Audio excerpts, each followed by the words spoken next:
In the afternoons, which were generally much quieter, Caleb would wander over to my corner and check out the maths and impressive coloring of my spreadsheet, and comment on my formulas.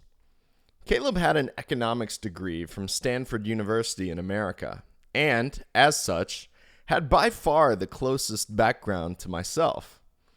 He spoke the language of maths and numbers and formulas, but somehow never at the expense of his charm. What Caleb wanted was for me to catch quickly the logical and mathematical connections and the theoretical workings of the products on the desk. This, for once, was in line with my actual training.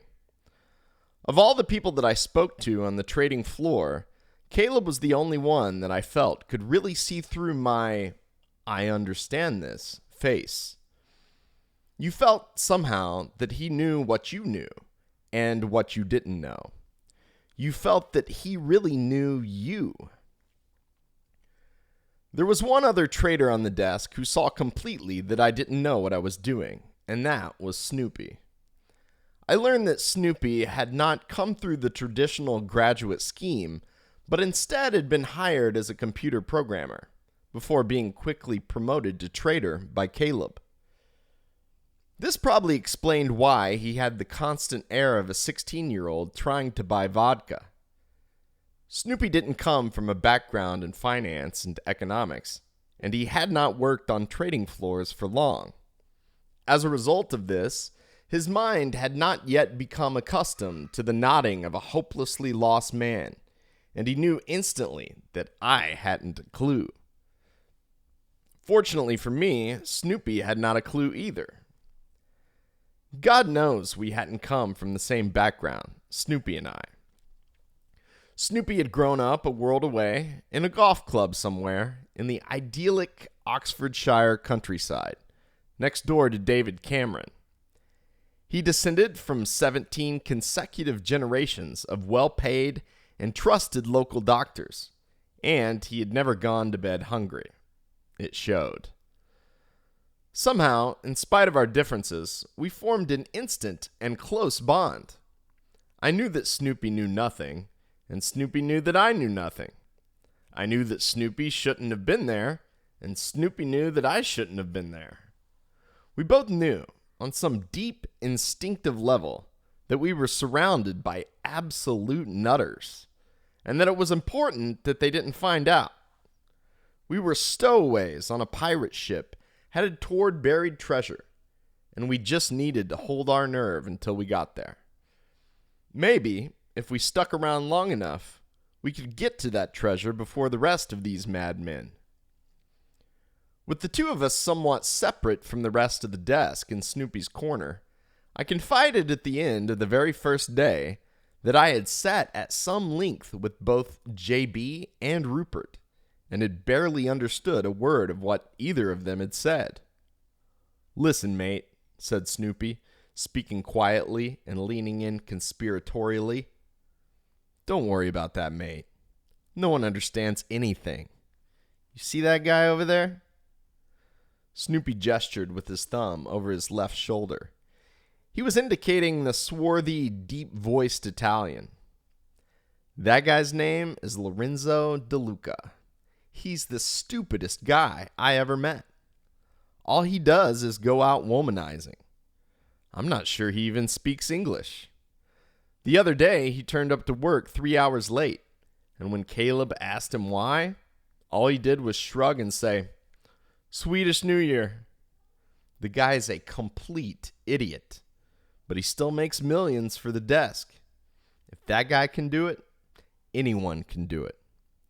Don't worry, mate. We've got this. Stay cool." I looked at Lorenzo De Luca. He was kind of handsome, and yeah, I suppose that he did indeed look a little bit stupid. He was still laughing into a headset in deep bass Italian. Okay, I thought. Interesting. Snoopy was still talking, though. "Besides, mate, you are never going to learn anything from JB and Rupert. They don't know what they are doing. You want to actually learn something, you got to speak to Bill." That name again.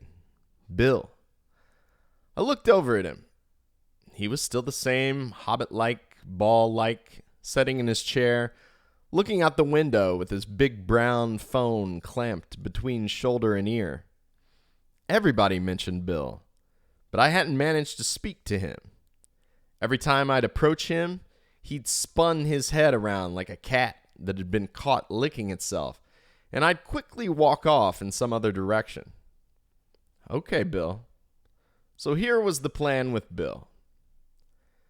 I noticed Bill used to drink a lot of coffees. I asked Snoopy what coffee he drank, and he said cappuccinos. So I got in the next morning at 6:30 so that I could have a cappuccino on Bill's desk before he got in. Except Bill was already there at 6:30. He was the only guy there on the whole desk, sitting there, tiny in the corner, all by himself in the dark. Motherfucker, what time does this guy come in? At least he didn't have his coffee yet, and he wasn't on the phone yet. I went up and asked him if I could get him a coffee. Bill didn't turn around, but he slammed his ID card down onto the desk. You could buy drinks with your card at a little coffee shop on the trading floor. Yeah, go on then, and get one for yourself, mate. I picked up the ID card. It had Bill's little scowling face on it. It said, William Douglas Anthony Gary Thomas. The next day, Wednesday, I came in at 5:45. Thank fuck the guy wasn't there yet. So I bought a cappuccino and put it on his desk.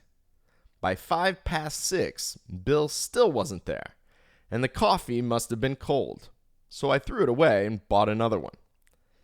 I did that again at about 6:15, and luckily, Bill walked in just after. I didn't want to look at Bill when he sat down and found the coffee, because I didn't want him to see me looking at him. But he must have sat down, and he called out, Thanks, gal, in his thick, Scoosy accent. I must have turned round like I was surprised and said, Oh yeah, no worries, Bill, no worries. The next day I came in at 6 and did the same thing. The next day, Friday, was my last day on the desk.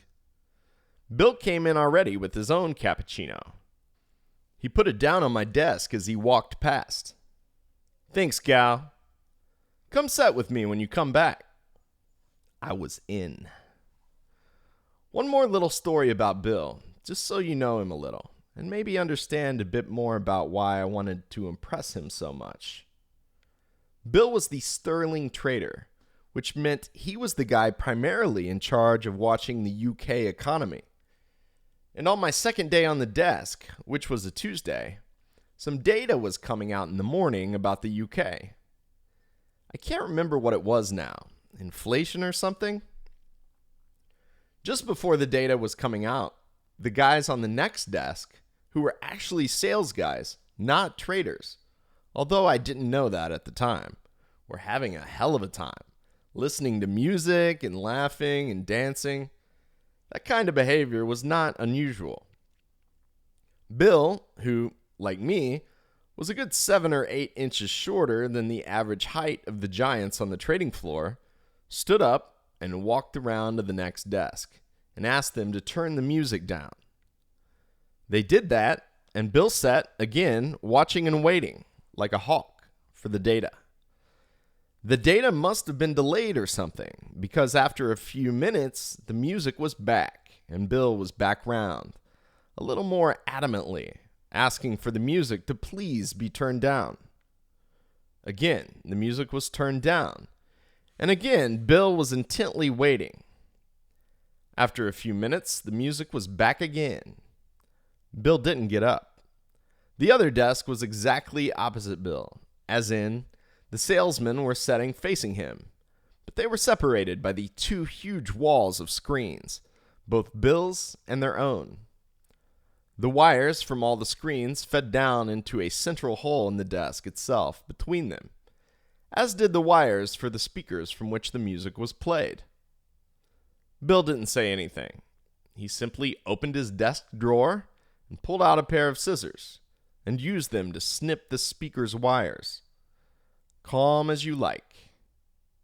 You wouldn't have even guessed he had done anything. His gaze barely broke from his screens. The music, of course, stopped instantly, and it took a while for the sales guys to realize what had happened. Eventually, of course, they did realize, and the head of their desk, a large, blonde-haired, big-nosed, unspeakably posh Englishman named Archibald Quigley, came barreling round, shouting as if ready to fight. Caleb, who had of course noticed what had happened, had to quickly jump out of his seat and physically stop him. Archie was shouting right in his face. Bill didn't even blink. He was staring at the screens. I thought he was a fucking legend.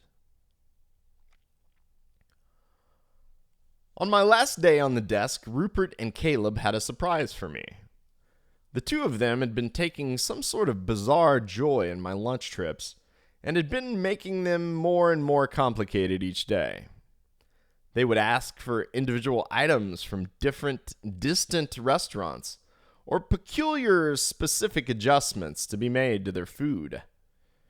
They would ask me to get lunch orders for friends dotted in random parts of the trading floor. Sometimes I wondered if they even knew the people they were ordering for. I think they were maybe trying to test if I could get it right. I did, of course. It was the only half-complicated thing that I had to do in the whole week of the internship. More than that, I think they just enjoyed seeing me sweat. At 10:30, Caleb called me over. I'm getting lunch for the whole floor. He said it like it was nothing, but the trading floor was a big fucking place. I didn't flap. He wanted me to flap. I knew it. I just looked him back, right in the eyes, and said to him, "Okay, no problem." He loved that. It was a big operation. It would have been impossible to do it alone. I went to each individual desk on the trading floor and explained to them what was happening. It must have cost Caleb thousands of pounds. I had to convince each of the managers of the individual desks to lend me their desk juniors for an hour. It was the only way to get it to work. I wasn't always successful in doing that, and I must have carried at least 100 burgers myself. Looking back on it, I think that some sort of intended humiliation might have been a part of it. But honestly, I didn't give a shit. Just 2 years before that, I had been delivering papers at 7 in the morning, 364 days a year for 12 pounds a week. I still remember the day when Boss Man called me in after I delivered the papers and said he was cutting my pay from 13 pounds to 12 pounds. Sometimes I would put a big Sunday paper in the wrong house, and I would end up losing money for the day. These guys were paying me 700 pounds for a week to deliver fucking burgers. And they were my best chance of becoming a millionaire. They could have made me clean the toilets if they wanted to. By the time I finished delivering all of the burgers, it was gone 2 p.m. I sat down on my little corner station, exhausted, half leaning out into the aisle. Rupert and Caleb both had their chairs turned round 90 degrees so that, instead of looking at their computers, they were looking at me. I ignored them. "Hey, Gaza!" shouted out Caleb. He was all the way at the other end of the desk. I turned round to look at him and saw his beaming smile poking over Rupert's shoulder. They were both leaning back in their chairs. "You got a passport?" I did have a passport because 2 years previously, I'd thrown up all over Tenerife with my friends to celebrate my A-levels. "Go home and get it. You're going skiing." I was on the tube to Stratford and I was texting my dad. "Where's my passport?" I asked him. "It's in the drawer under my bed," he replied. It was in there, under his underwear. Did you know when people go skiing, they actually go right up to the tops of the mountains? And when they are doing it, all around them they can see all the other mountains covered in snow. I didn't know it was like that, but it is like that. That's what they do. My mom texted me. Does that mean you got the job then? I'm not sure. Probably. Then she asked me for money. Part 2. You want some? Chapter 1.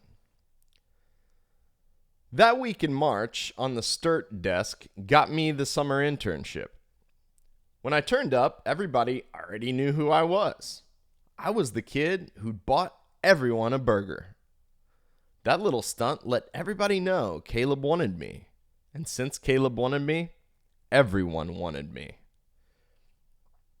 The credit trading desk made a big push for me, and that made Caleb want me even more. All this was in spite of, or perhaps more accurately, with completely no regard for the fact that I still had absolutely no idea what anyone was doing. I suppose this could be referred to as a speculative bubble. And if you sit and think about it for long enough, you can learn something about how Bitcoin works. The through line was there. I could see it. I could smell every step of the way. I'd already smashed up my end-of-year exams. Now I was going to savage the summer internship. From there, I'd get offered a full-time job, which I'd start 1 year later after I finished uni. I'd hit that, become the best trader in the world, and at some point, a millionaire. There were a few details from my plan that were missing, like the fact I didn't know how to trade, but I was fucked if I was going to let that stop me. I killed that whole year on a scream. That summer, I got my head down and focused on winning all the internship competitions. There were 3 trading competitions, and I won all of them. They all had little tricks to them which you could exploit if you figured them out. They were games in the end. There was a public speaking competition, and I won that too. I don't really know what to tell you about that one. I guess I was just a really competitive kid. Maddock had also snagged an internship at Citi. He must have networked someone at the trading game final. He was good like that. He spent the whole internship totally fucked up on coffee and caffeine pills on one of those super high-tech, futuristic, massive spreadsheet million formula desks known as credit structuring. At that time, they were the gods of the world. Maddock barely went home the whole internship. He'd spend the whole day on Microsoft Excel, buzzing his tits off, and at night, he'd sleep under the desk. He used to set an alarm for like 5 a.m. so that he'd wake up before anybody got in, and no one would know that he'd been in all night. At the end of the internship, Citi offered him a full-time job, and he turned it down to go do a computer science master's at Cambridge. Then, the next summer, he came back to intern again. Some people are just crazy, I guess. In the evenings, when everyone had gone home, I used to go over and sit with Maddock while he was doing his spreadsheets. He was a big, strong guy, but his hands used to shake just a little on his mouse and his keyboard, and his tired eyes were darting around. During one of these conversations, I asked Maddock what he thought I should do with my newfound popularity. Maddock's views were clear. Don't work on the Sturt desk. He referred to the traders as anachronisms who were stuck in the 80s. I didn't really care about shit like that. But Maddock's next point was more troubling. FX traders don't make any money. FX stands for foreign exchange, and even though STIRT stood for short-term interest rates trading, it sits in the foreign exchange department for some reason. The general consensus over on the genius credit trader side of the trading floor was that FX traders were idiots and that their roles would soon be taken over by computers. There was no future.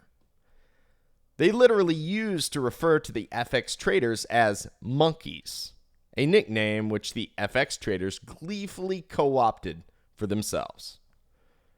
More dangerous and cutting than all of this, though, was the damning indictment that they were poor.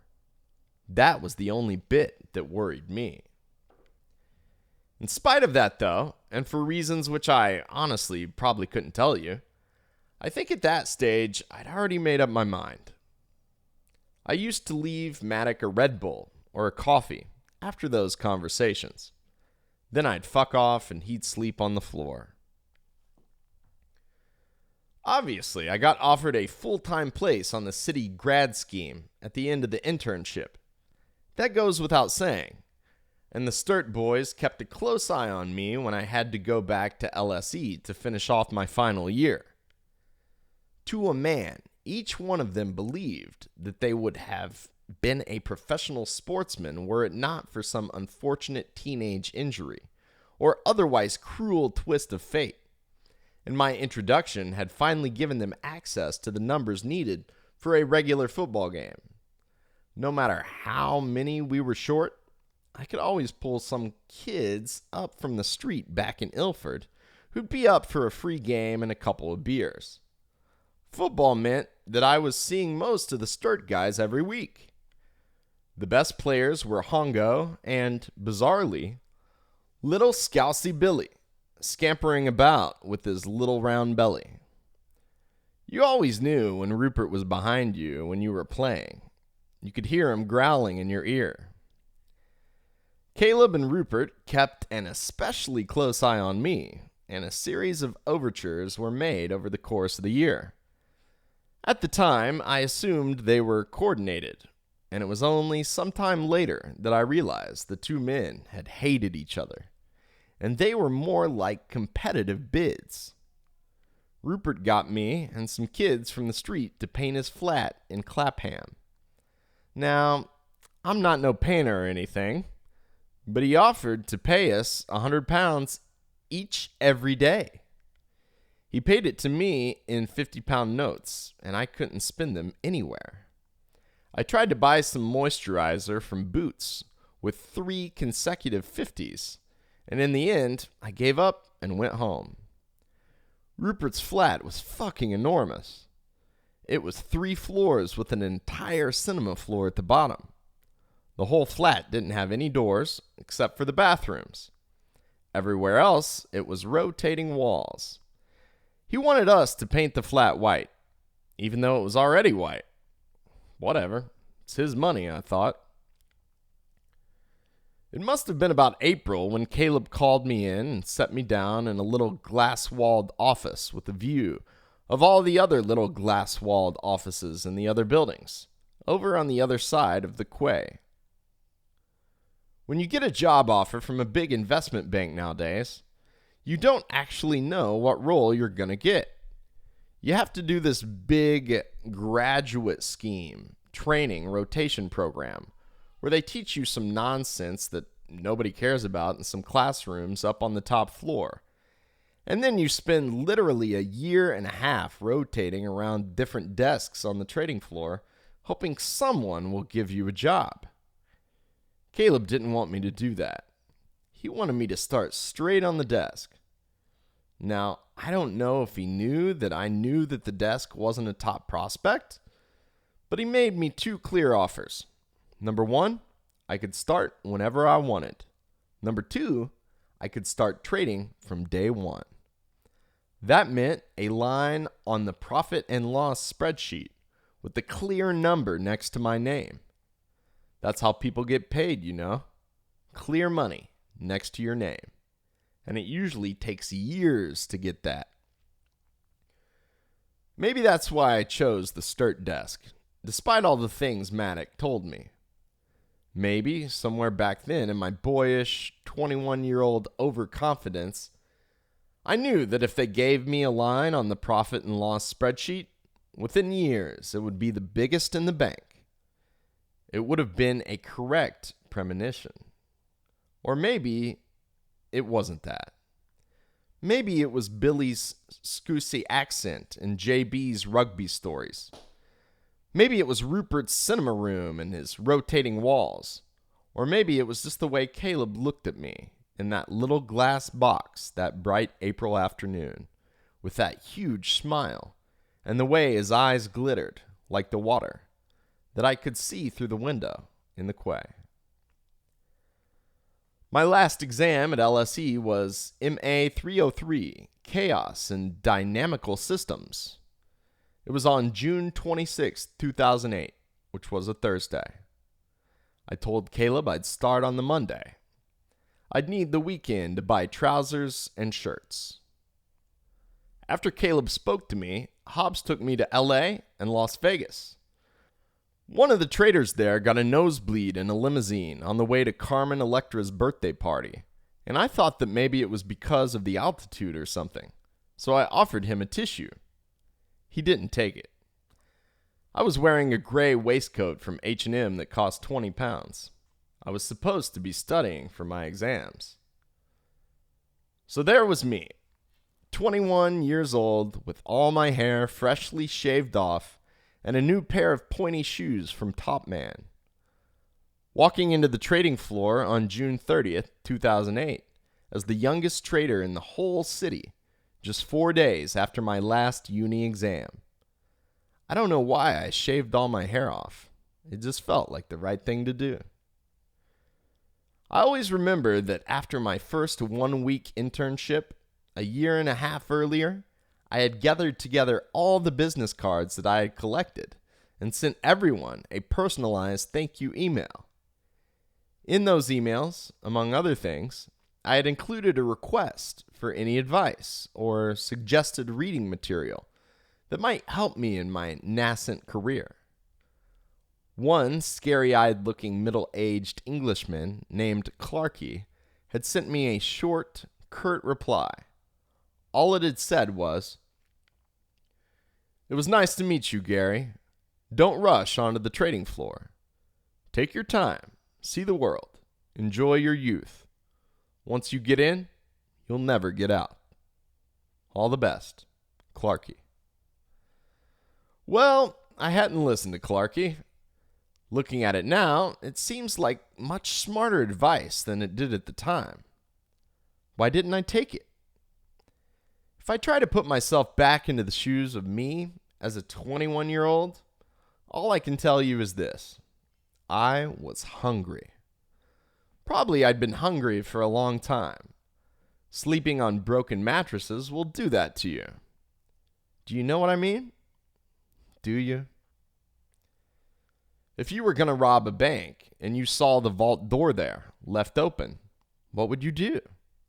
Would you wait around? Besides, how are you going to see the world with no money? Fuck it, man. It was my time to shine. I knew from day one things were going to be different. This was no longer just impress the boys, buy some burgers, get a job. There's a profit and loss line next to my name now. That's my money. Money for me. So what do we do? There's a double-pronged plan of attack. Number 1, learn to trade. Number 2, get a book. Simple plan, right? What's a book?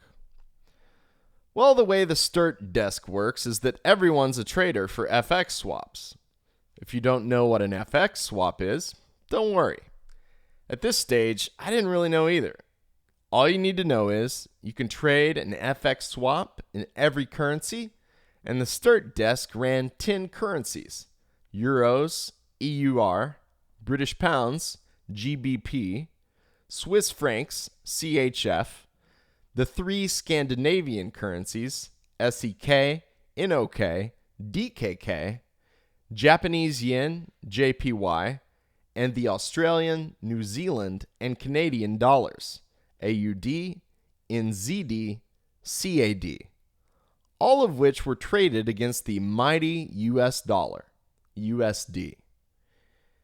Each trader gets responsibility for one or more currencies. So, as you know, Rupert was the senior trader for Euros, a book that he shared with Ho Njayan. Bill ran the British pound book. Caleb ran the book for the Swiss franc, and JB ran the Aussie, AUD, Kiwi, NZD, and Yen, JPY. So what's the big deal with the book?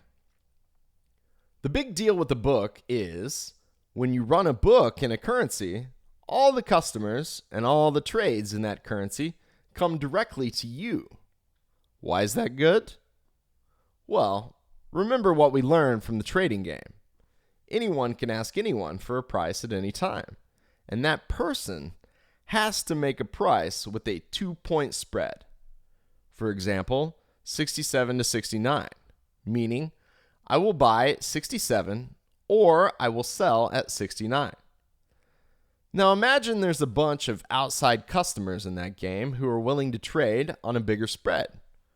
For example, the 4-point spread, 66 to 70, meaning I will buy at 66 or I will sell at 70. That's a little bit how real markets work. If that were to happen, then you could say, buy from those outside customers at 66 and then immediately turn around and sell what you bought for 67, securing an immediate and guaranteed profit of 1. If you were willing to hold on to the risk for a little bit longer, you might even find someone willing to pay 68 or 69, potentially doubling or trebling your profit. That's what getting a book means. It means access to customers who are willing to trade at worse than market prices. And that means nearly guaranteed profit for you, which I probably don't need to tell you is a very good thing. This, by the way, if you think about it, is exactly what Thomas Cook are doing to you on your foreign exchange money every time you go on holiday. You might be asking yourself at this point, why are customers willing to trade at worse than market prices? That would be a very good question, and it is one that I, at 21 years old, didn't think to ask. But don't worry about that. Give it time. For now, how to get a book? Well, the flip side of all that free money is that once you have a book, you need to be available to make prices at any time. You never know when someone is going to need an FX swap in Swiss francs or Australian dollars or whatever the fuck book that you trade is. And Citibank offers a 24-hour pricing service. There are also desks in New York, Sydney, and Tokyo. So if you're taking a piss or are in Las Vegas, someone needs to be making that price.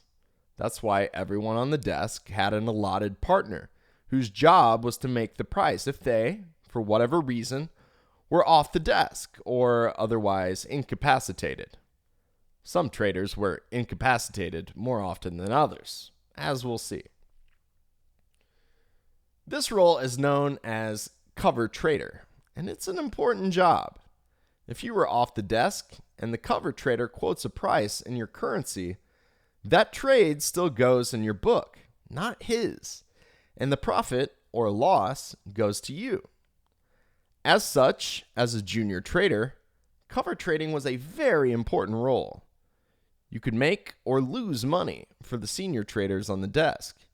You could prove your ability as a price-making trader. You could basically stake your claim for a book of your own. If you could prove that you were an adequate or even a very profitable cover trader, the senior traders would be fighting to have you covering them when they were away. This would immediately make it clear to everyone that you were rightfully next in line for a book, and perhaps even serve as a reminder to the boss men that the tired-looking, graying trader in the corner maybe didn't need to be running 3 whole books to himself. But when you're green, no one wants you as cover. You're a risk. You're a liability. You first have to win someone's trust. And this is where the two goals coalesce. Win someone's trust, prove to them that you're a good cover trader, and then, hopefully, they'll teach you to trade. Okay, so once more, we need a mark. Let's analyze our options here. First choice, that's an easy one. Billy. Billy has already established himself in my eyes as a bit of a legend and has been officially accredited by Snoopy, whose opinion I respect, as being the smartest trader on the desk. Not only that, but he's British, he's short, and he's not a posh dickhead. So really, we've got a lot in common. That could work. Only problem is, as soon as I turn up on the desk, I see that Snoopy's moved over into that corner and is definitely claiming that space.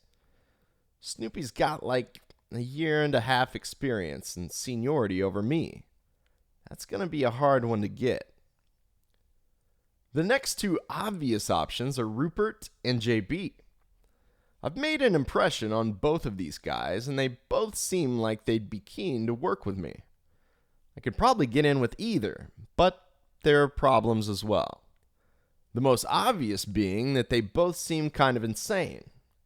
JB first. JB is a lovely guy. There's no doubt about it. And by now, I've heard all of his stories and had more than a few beers with the guy.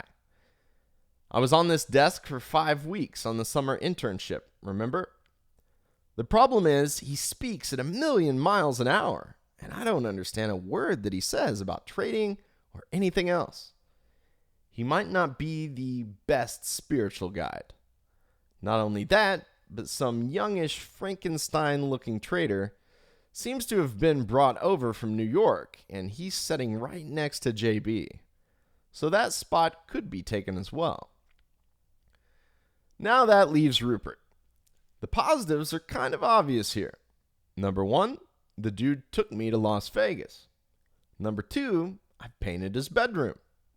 That seems like a good basis for a friendship. Am I right?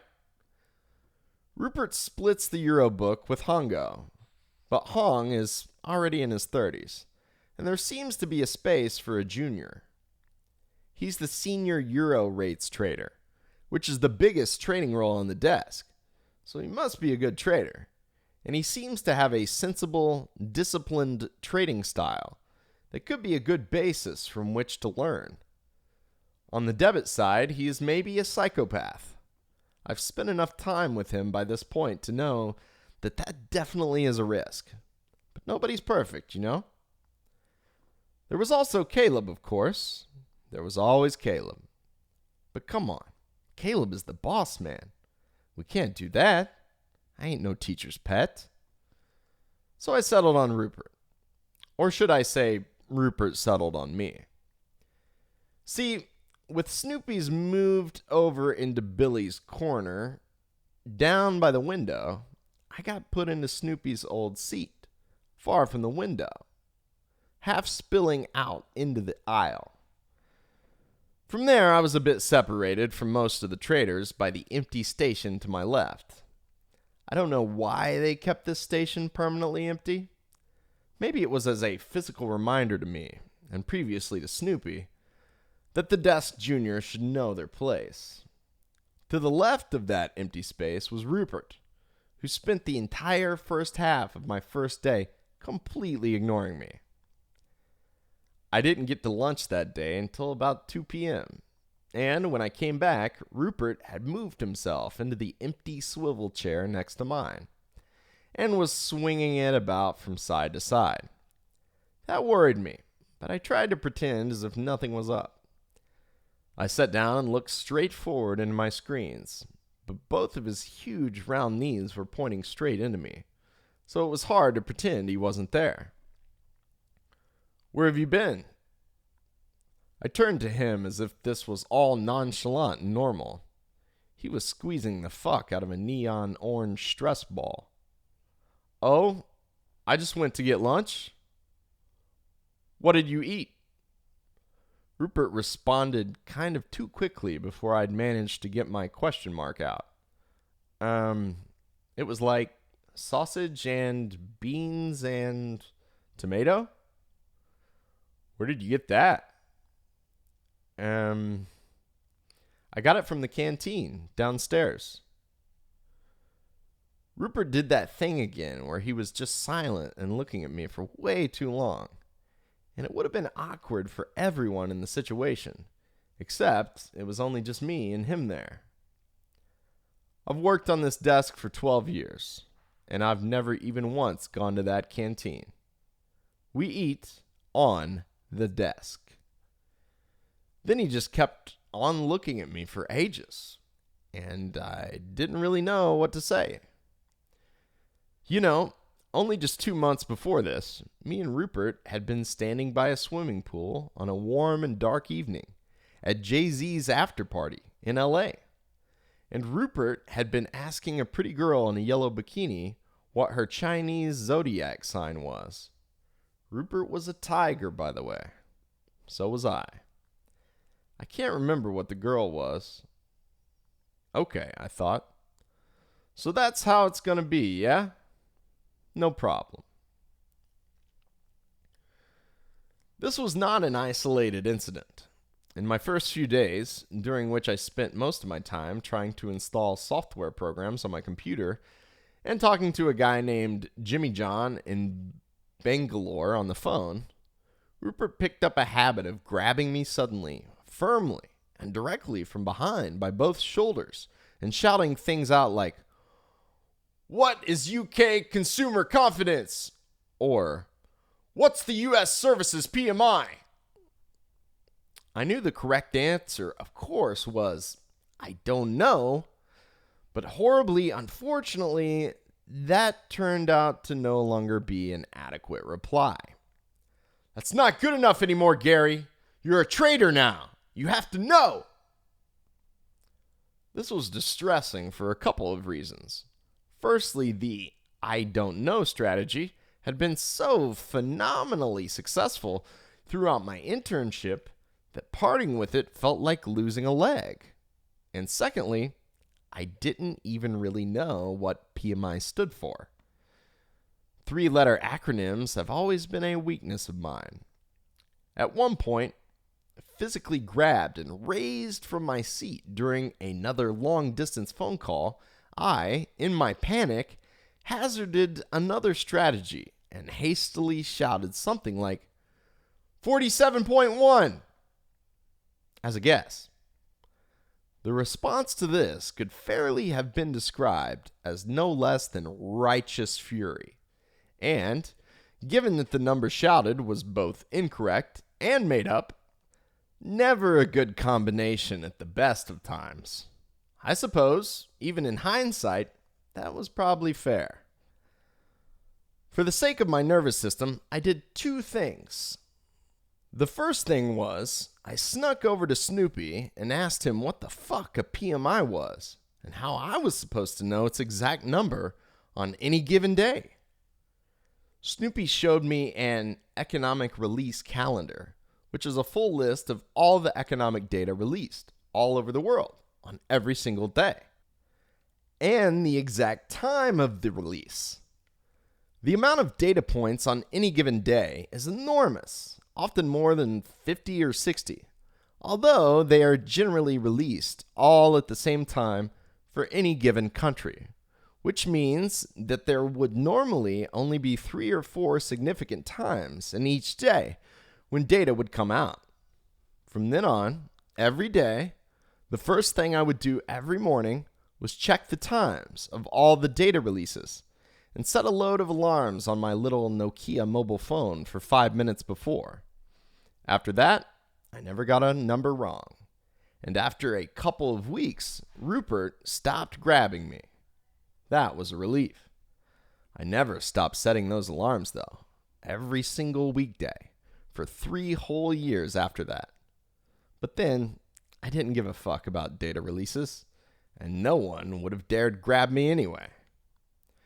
You know, that was a long time ago, but still, sometimes, even now, when I'm at my laptop and I'm not concentrating, I find I've opened that calendar up. Today, on the day that I am writing this, UK inputs producer price inflation came out at 7 a.m., It was 22.6%. That's pretty high. The second thing I did was I decided that if there were any other option, any option at all, I wouldn't be learning to trade from Rupert Hobhouse. Chapter 2. So that's how I ended up with Spengler. Theodore Barnaby Spengler III was, for want of a better word, an idiot. That's probably not fair, to be honest. He was more of an idiot savant. Spengler had not been my first choice as a mentor. He had not been my second. And he'd not been third. Once I decided that I was going to escape Rupert, I tried to see if there was any chance with Bill. I managed to convince him to let me manually input some of his trades into the computer systems, but I messed one up in my first week of doing it, which led to him screaming, "You cost me 40 fucking grand, you fucking twat!" halfway across the floor. 40 fucking grand was twice my dad's salary, so it was somewhat with my tail between my legs that I fell back to my final safe haven and, just like I had done on my very first day on the desk, rolled my swivel chair over next to JB. But there was a new presence next to JB now, the oversized Frankenstein-headed frame of Theodore Spengler. Theodore Spengler looked exactly like Herman Munster from the Munsters, and I'd noticed his gurning, bobbing head bouncing next to JB's the first moment I'd stepped back on the desk as a full-time hire. The previous winter, Caleb had fired 3 traders. I assumed that Spengler must have been some kind of up-and-coming star brought in to replace those guys. I quickly realized this wasn't the case. What had actually happened was that Spengler had been hired by the New York Sturt desk from the U.S. graduate scheme about a year previously. But they had quickly recognized this as a grave error of judgment and had somehow convinced Caleb to take him off of their hands. What Caleb received in return for that cursed gift, I will never know, but I do hope it was something good. What was so bad about the boy? Spengler was a huge, lumbering presence with the body shape of a muffin, who walked like a farmer falling over.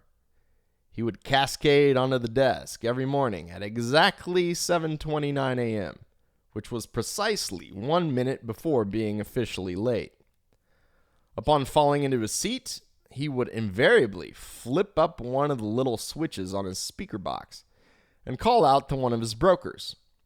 The broker's name was always a normal name with a Y on the end, so he would shout out something like, "Hey, Granty," or "Hey, Millsy," or "Hey, Jonathan E," in some sort of completely incomprehensible accent, because he was from Johannesburg or Cape Town or somewhere like that. And the broker, who for some reason would half the time himself be from Essex or East London, would inevitably reply with something along the lines of, "Hey, Spengler, how you doing, you old rogue, you big charmer, you maniac? Last night was wild, wasn't it? Were you all right getting home?" In one of my very first mornings setting with Spengler, it turned out that he had not, in fact, been all right getting home, but had actually pissed himself in a taxi. I know this because he told this to his broker quite openly, quite gleefully, in fact. The broker himself seemed to find it hilarious, which I found surprising, because to me, it seemed pretty disgusting. JB cast a look over his shoulder at Spengler, which told me I was not the only one feeling that way. I can't remember which broker it was that Spengler told this story to. I think it was Granty, but it doesn't really matter, because Spengler then flicked up every single one of his switches, one at a time, and told the same story, in identical words, to 7 different brokers. Every single broker laughed hilariously, even the 3 Danish brokers, all of whom were called Karsten. The whole process took about 30 minutes. This is how I learned that brokers are paid to laugh. Public stories of poor personal hygiene were not Spengler's only peccadillo. He compulsively, constantly, endlessly regaled me with terrible jokes, inappropriate jokes, unacceptable jokes, and JB would scold him every time. That did absolutely nothing to slow down the boy, who seemed only to revel in scorn. Every single time JB upbraided him, the boy's pained gurn would stretch at the seams, and something would rise in those dull eyes. A sparkle, a glitter, a smile. The jokes were sometimes anti-Semitic, a deeply unwise move for a South African giant setting no more than 3 meters from a Jewish boss with the power to determine his pay. He once made one of these jokes while Caleb was walking behind him, and Caleb firmly grabbed the back of his swivel chair and instantly spun him 180 degrees. Caleb said nothing, but stared down at the boy, and the boy looked up at the face of the man who was only 3 years older than he was, and he looked deep into his eyes, and his mouth seemed to be trying to form words, but he said nothing. And then, in the end, his lips stopped moving altogether. He looked like he was going to start sucking his thumb. They stood like that for about 15 seconds before Caleb sighed deeply and turned Spengler's chair back around and walked off muttering, "Think about what the fuck you were doing, you fucking retard." Spengler would scratch his arse endlessly and swallow down burgers at troubling speed. More than that, though, what I most remember are Spengler's phone calls with his mom. Once a day, at 3 p.m. precisely, the boy's mother's phone call would come through. They would speak for exactly an hour, inexplicably in Flemish. I'm still grateful that I don't speak Flemish, even now, to this very day. The maddest thing of all was, I quite liked the boy. Why? Probably because he was a fucking good trader. I'd been setting with Spengler and JB for about a week and a half when Rupert turned around and dropped a meaty hand on my shoulder and said, "You're coming for lunch today with me and the brokers." I'd met brokers before. There'd been brokers in Vegas. There'd been brokers on the ski trip. But I'd never been on a broker lunch before, and it had never just been me and Rupert and the brokers. We took a black cab into the center of the city, even though a train would have been quicker. Rupert filled his seat amply, looking forward, as the car edged through traffic, and I perched on one of those little fold-out chairs that looked backward. I must have seemed nervous because Rupert literally asked me, out of nowhere, "Are you nervous?" I told him that I was fine, and then he asked me if I'd ever eaten Japanese food before. I replied honestly that I hadn't. Then he asked me, "Is it because you've never used chopsticks?" And for the first time that I had ever seen it in him, an expression crossed his face of what seemed to me to be a genuine kind of brotherly or fatherly concern. He placed his brown, expensive-looking bag down on the floor of the taxi, and he pulled out 2 pins.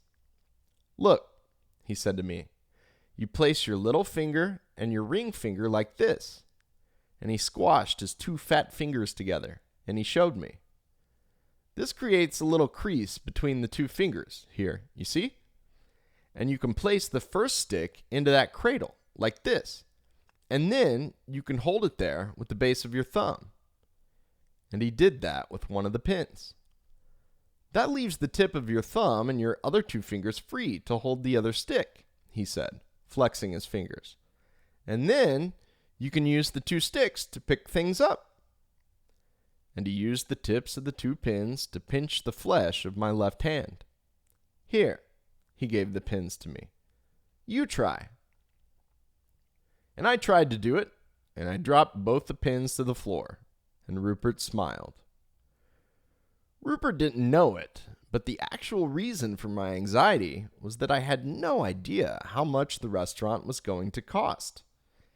It had some kind of obscure Japanese name that I didn't know how to spell, so I hadn't been able to Google the prices, although I suspect that might not have helped. Before leaving, I'd gone to the cash point and withdrawn £200 from my bank account, because that was my daily limit for withdrawal, and added it to the £40 that had already been in my wallet. I was worried it wouldn't be enough. I picked the 2 pins up off the ground and returned them to Rupert. Rupert put them back into his bag, and he leaned back into the seat of the taxi, exhaling deeply and spreading his arms out wide across the backs of the seats. "Don't worry about the brokers," he said to me. "They're only brokers. If they weren't brokers, they'd be bus drivers." I still hold chopsticks that way to this day. So what is a broker? People sometimes use the terms broker and trader interchangeably. In fact, they are quite different worlds. This was obvious to me even at this point, because it seemed almost all of the brokers were from Essex or East London, despite the fact that on the trading floor, which was conspicuously in East London, there were no such accents to be found. In fact, as Rupert had expressed so succinctly, the differences were more than linguistic. By 2008, it was almost impossible to get onto a trading floor without a degree from an elite university. Even on the Sturt desk, every single trader had one, including me, with the single exception of Bill. Most brokers hadn't been to university at all. It is the cockney voices of the brokers that bounce out of the speaker boxes on the desk. Their dulcet tones endlessly sing numbers in a back-to-back rhythm that in some ways harks back to fruit and veg street markets. Strawberries, pound to pound, 3-month euros, 4.3, 4.6. It's been nearly 10 years now since I've worked on a trading floor in London, and I wonder if those musical voices are still so cockney. I hope they are, but I fear that they're not. The brokers don't work for the banks. They work for these cartels called brokerages, and their job is, technically, to make connections between traders. The traders make the deals, and the brokers just match them together. That's important. The brokers don't carry any risk if the trades go bad. Only the traders do. The brokers are kind of like estate agents. They get paid on commission, which means that they always want you to do more and more trades, regardless of whether the trades are good or bad. Theoretically, the brokers allow you to buy something without tipping off your opposition to the fact that you want to buy. This can be useful if you're a big player like Citibank, and you want to buy without moving the market. The theory is, if you want to buy something at, say, 36, you tell your broker, and he starts shouting, 36 bid, 36 bid, 36 bid, down every speaker box in the city. And hopefully, he finds someone who wants to sell there. The deal can happen without anyone ever knowing that you, specifically, wanted to buy. And that's good, because if everybody knows you're a buyer, then they might push the price up before you can buy. That's the theory, though. What's the reality? Well, the reality is they do broker lunches.